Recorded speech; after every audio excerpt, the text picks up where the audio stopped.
Today on Refined, be careful where you stand. Whoa! Look at that.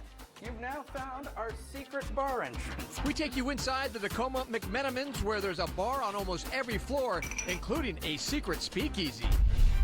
Then, I'm thinking the Brady Bunch. So lots of bedrooms here. You could have the Brady Bunch in this house. on real estate, the unique luxury listing that's a blast from the past. And Whoa! That's awesome! Refined blows the whistle on some beloved Seattle relics getting ready to make a comeback. We'd like to keep these cars and see if we can make them work on the streets of Seattle. Seattle Refined starts now.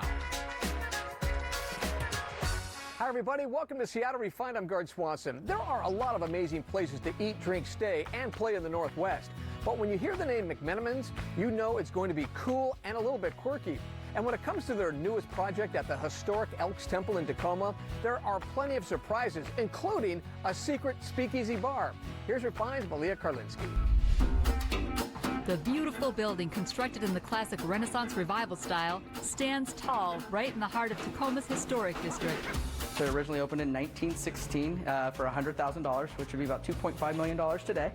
The reason was the Elks grew to a point where they had 3,200 members and they needed their own building here in Tacoma. And they held the building all the way up until 1969. And Matt Osborne has been part of developing many properties for McMenamins, but the colorful history here makes the Elks Temple truly one of a kind. from about the mid-'80s to about late 2009, 8, it just sat empty and just got ran down, graffitied, destroyed. Eventually, McMenamins bought it.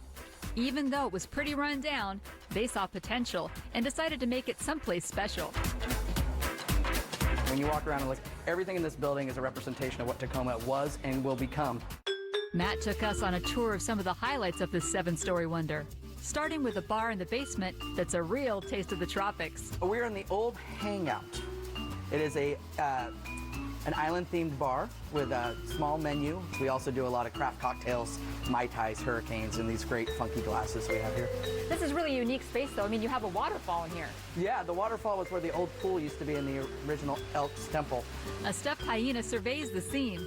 Every time you sit in a different spot in the room, you're going to see something new. Wow, what room is this? This is the Spanish Ballroom. This is the ballroom that's been here since this building was built in 1916. It now is used for music venue. We do music every night of the week. 706 people can cram in here and dance and have a good time. Right next to the Spanish ballroom, the Spanish bar. This is our Spanish tapas bar. We focus on gin and tonic style drinks, so you can bring your family in here. We also have the Spanish steps outside where we do some patio seating. There's got to be a story here. Mike and Brian McMenamin had this bar in storage for a long time, and then they decided, well, this venue, this restaurant's a perfect spot for this bar. And they didn't realize that the bar was actually made in Tacoma, Washington until it got put into place. But when we put it in, it fit perfectly. There are hidden spaces here that you have to hunt for. So, Matt, this place is so amazing. I mean, there's just so... Whoa! Look at that. You've now found our secret bar entrance. Well, like every great building, there's a history to this building that included graffiti artwork. We wanted to bring back the graffiti artists that did the original tagging when it sat empty. This is the hallway that leads to our secret bar, the vault. So this is the vault. This is our secret hidden speakeasy bar in the middle of the Elks that you have to come and find. We got the secret wall that gets you in there, but once you're in here, this is a great little speakeasy that we focus on whiskey drinks. So we're actually underground here. Yeah, right above us is Broadway. You'll be walking along the sidewalk, you're right on top of it. But we make people come find this place, and when they get in here, they don't want to leave.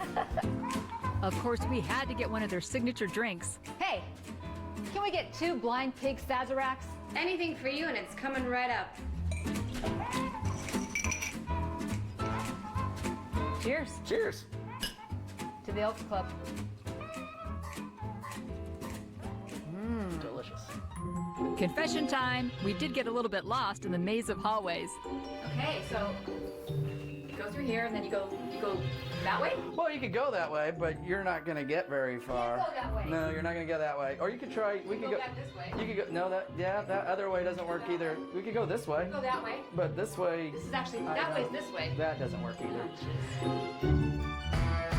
We finally found our way upstairs. We have 45 hotel rooms here at the Elks. Every room is named after somebody with some sort of historical ties to Tacoma. We hire all different artists of the community, plus our artists that work for McMenamins. In every one of our rooms, the headboards are individually painted, and every room's different. After all that walking around, it was time for some grub in the pub. From the art to the architecture, that rich sense of history literally hangs in every nook and cranny here. We want it to be a community gathering place more than anything. We want people to hang out, check out the artwork, check out the music, have a beer, talk to each other, get away from the maniac world that we got outside and come inside and have a good time. It may have started as an exclusive Elks Club, but now it's open to everyone to enjoy and make new memories. Malia Karlinski, Seattle Refined. For more info about McMenamins Elks Temple in Tacoma, head to our website. A little farther south from Tacoma, you'll find the perfect bed and breakfast. That's at least according to our .com team. Apparently, you have to try the Marie Bed and Breakfast in West Olympia. The cute little house was built in 1896 and was later turned into a B&B in the summer of 2018. Each room boasts vintage decorum. And a pro tip for you, make sure you grab breakfast in the morning. Apparently, James is a professional chef and will whip you up something fabulous. To learn more, head to our website. From historic to something a little more modern, there's a luxury listing in Bellevue that was built back in 1965, but now it's even better than ever. And thanks to our sponsor Compass and Cindy Kelly and Associates, I got a sneak peek. It's a hidden gem amongst the forest in Bellevue, a Marvel mid-century modern. And it's super unique too, mid-century modern. You don't see a lot of these homes on a big piece of property like this. No, this one's so unique. Because of the location, it's in Bellwood Farms, which is an enclave of about 40 homes in West Bellevue.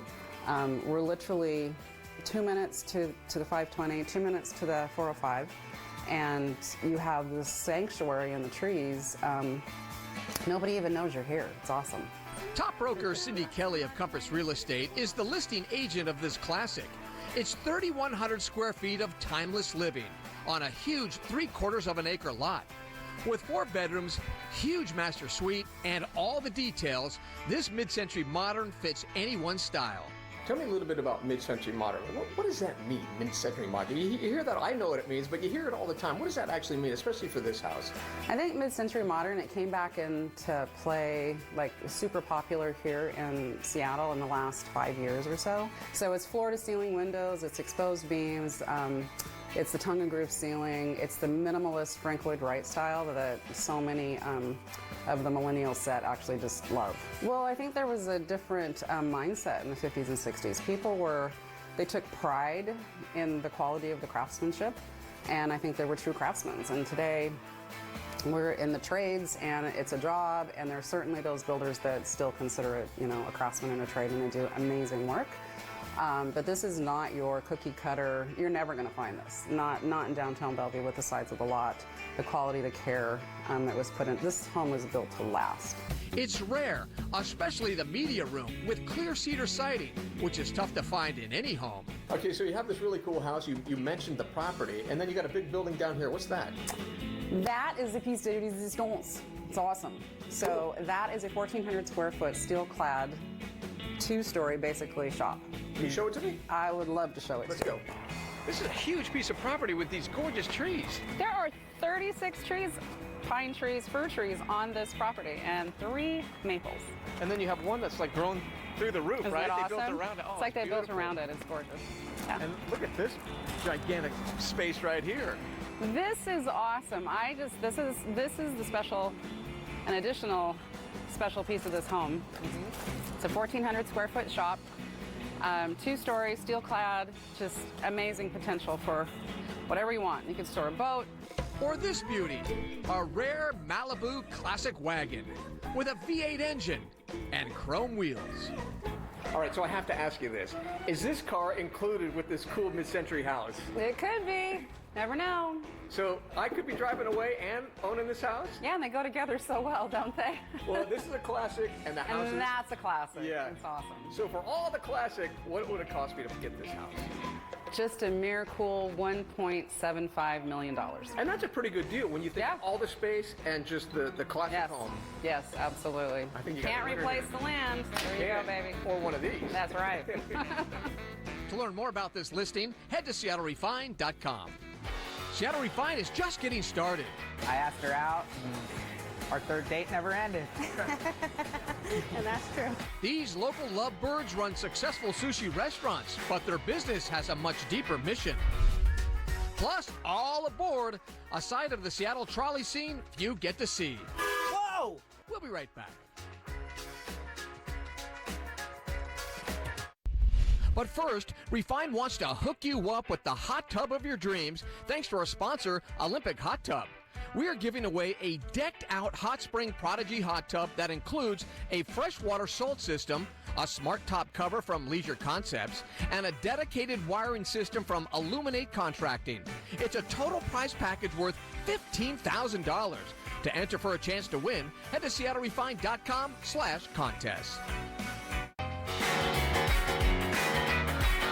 Welcome back to Refined. I'm Guard Swanson. Well, a local restaurant owner is doing his part to make sure this summer's best beach party is a success. Trapper Sushi will help give back at Stand Up for the Cure on Lake Sammamish this weekend. And as Brandon Bernstead discovered, the cause hits close to home. Even minutes after opening their doors for the day, the atmosphere at Trapper's Sushi is already lively. Rolls are leaving the kitchen at a rapid pace, and it's not going to slow down. People love this place. I think our food quality is the best. I think we have great customer service. I think our atmosphere is what really sets us apart. We're not a very traditional sushi place. We're kind of a place like a bar where you can go and have fun. Trapper O'Keefe started his business with a single restaurant. Now there are 8 Trappers locations, from North Bend to Bremerton, with more on the way. We're known for all of our creative rolls. Our most popular roll is the Bonnie Lake. Everybody loves it. And we also have a Samantha roll, which has lobster and scallops. It's amazing. The namesake for that roll is Trapper's wife, Samantha. The two met through mutual friends. I asked her out, and our third date never ended. And that's true. As the business grew, the couple started getting involved with local nonprofits like Valley Girls and Guys, an organization that's raised more than $3 million for Susan G. Komen. What I say is you never know when it's going to affect you, so if you're able to give back, you should give back. In 2014, as part of their partnership, Trapper and Samantha attended a Valley Girls and Guys event, an event that would ultimately change their lives. I was impacted by that whole event and the speakers, and it prompted me to go get my first mammogram. So I remember the day because I got the call back, and just walking back in there, I knew. I just knew what they were going to say. The doctors told Samantha she had triple-positive breast cancer, invasive ductal carcinoma. For me, since I was a little kid, I always set the bar as nothing is bad, at least I don't have cancer. So when I hit that bar where I had already set, as being the worst thing ever, I think that it devastated me, completely devastated me. It's like a punch to the stomach. I didn't know. She's diagnosed with cancer. Does that mean she's gonna die? That's the first thing I thought, and it's so scary. But those feelings of fear were soon joined by one of resolve to fight together through a double mastectomy and 6 rounds of intense chemotherapy, and to live a life not defined by a diagnosis. I actually have a hair salon, and I kept going to work, even bald as can be, but I felt like I had to keep my life as normal as possible. I had to get up, I had to grocery shop, I had to clean the house, I had to, keep moving forward, because you're still living life, and that doesn't stop because of treatment. Samantha was declared cancer-free 3.5 years ago, but even after finishing treatment, she admits things didn't go back to normal. Instead, she and Trapper are adjusting to a new normal. I don't know, it just makes me just feel happy to be here, and just to every day, I appreciate every single day that I wake up and I feel okay and I feel good. I appreciate my family, my husband. I couldn't have done it without him at all. I know that. Yes, Samantha and Trapper are grateful for life, for their health, for each other, and for the chance to keep doing what they've always done, give back at events like Stand Up for the Cure. We're really excited. Anytime we have an opportunity to help other people, raise a lot of money, I'm there. For Seattle Refined, I'm Brandon Bernstead. Stand Up for the Cure is this Saturday, August 24th at Lake Sammamish State Park. Donations will help Komen Puget Sound. To register or learn more, head to SeattleRefined.com. Coming up, where to get your pasta fix in Seattle, plus the perfect doggone accessories for your pooch. We'll be right back.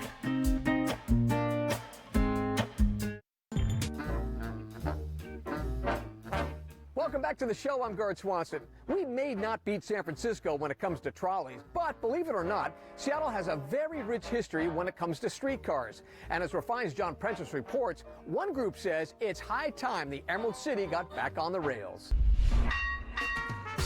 Sleek modern streetcars like these have been rolling down Seattle streets for more than 10 years now. But one local group is trying to add 2 new trolleys to the fleet.